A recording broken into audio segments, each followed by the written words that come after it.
Tukizungumzia mikoko kwanza ina faida nyingi katika maisha yetu. Miti hii mikoko ni jumla ya miti yote ambayo imetuzunguka, ambayo ina faida nyingi kama vile kutupa hewa safi. Zaidi ya mikoko 700 imepandwa katika maeneo ya Chuini na kikundi cha ushirika cha ustawi wa jamii chini ya udhamini wa taasisi ya Climate Action Network Tanzania CAN. Akizungumza wakati wa zoezi hilo, mwenyekiti msaidizi Usi Ali Kombo amesema zoezi hilo litakuwa endelevu na kuhakikisha wanadhibiti mmong'onyoko wa ardhi na kupata hali ya hewa safi nchini. Nitakuwa mwingi wa fadhila kama sikuwashukuru CAN. Na tunashukuru CAN kwa kutuwezesha kuendelea na huu mradi. Haizuru walitukuta tunani, lakini wametuwezesha kuendelea na huu mradi.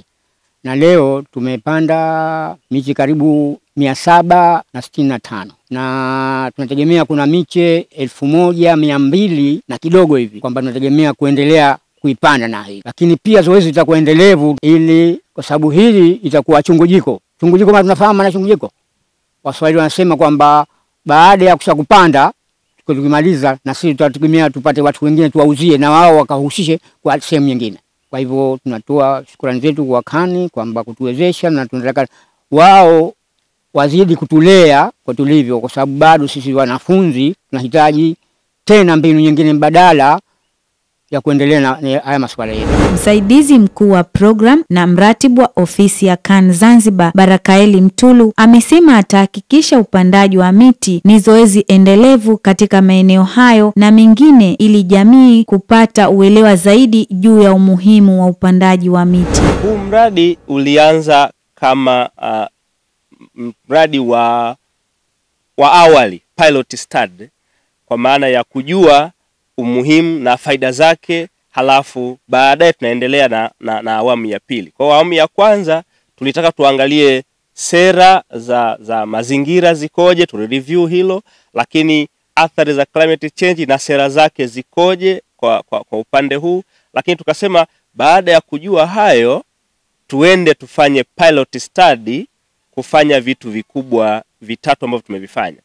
Cha kwanza ni hicho kutengeneza nursery kwa ajili ya kuoteshea mikoko yetu, lakini cha pili kupanda mikoko yetu kwa maeneo ambapo hakuna mikoko, na cha tatu kuanzisha ufugaji wa nyuki. Hiyo ilikuwa ni pilot study, lakini kuisha kwa hii haimaanishi tunaishia hapa. Na hichi kikundi ambacho tumeendelea nacho, kuna awamu ya pili inakuja ambapo tunategemea kuwa na vikundi zaidi. Hicho tutakiacha, kitaendelea kuwepo, lakini kitazalisha vikundi vingine.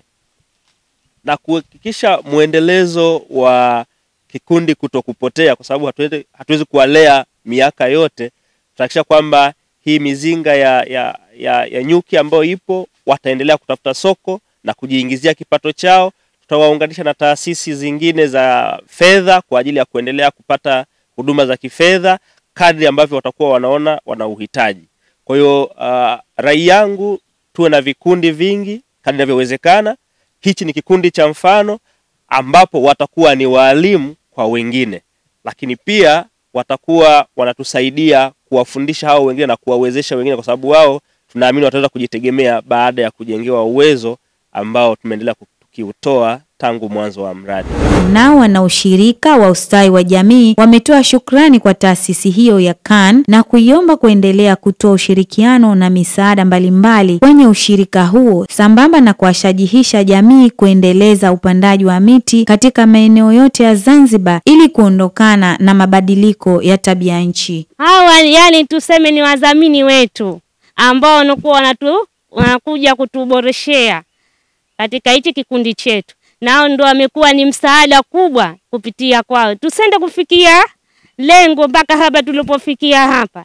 Yani lakini kufikia hapa kote kwa ajili ya CAN. Wao ndo wametupa support kubwa sana. Kama hivyo wameweza kutupa vifaa kama hivi hapa kujenga wavu na tukaweza kuhifadhi vizuri hayo vitalu vyetu.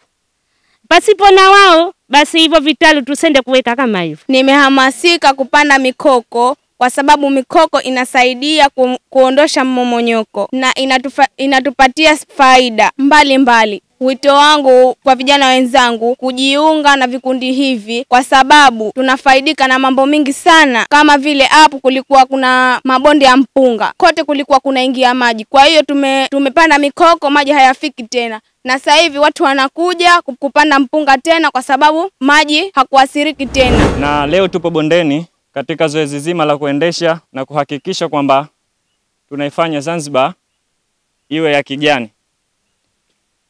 Tupo katika zoezi la upandaji wa mikoko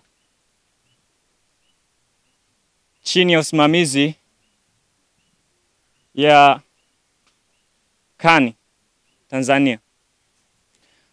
Katika swala zima la umuhimu, upandaji wa mikoko una umuhimu mkubwa sana sana katika jamii na mazingira kwa ujumla.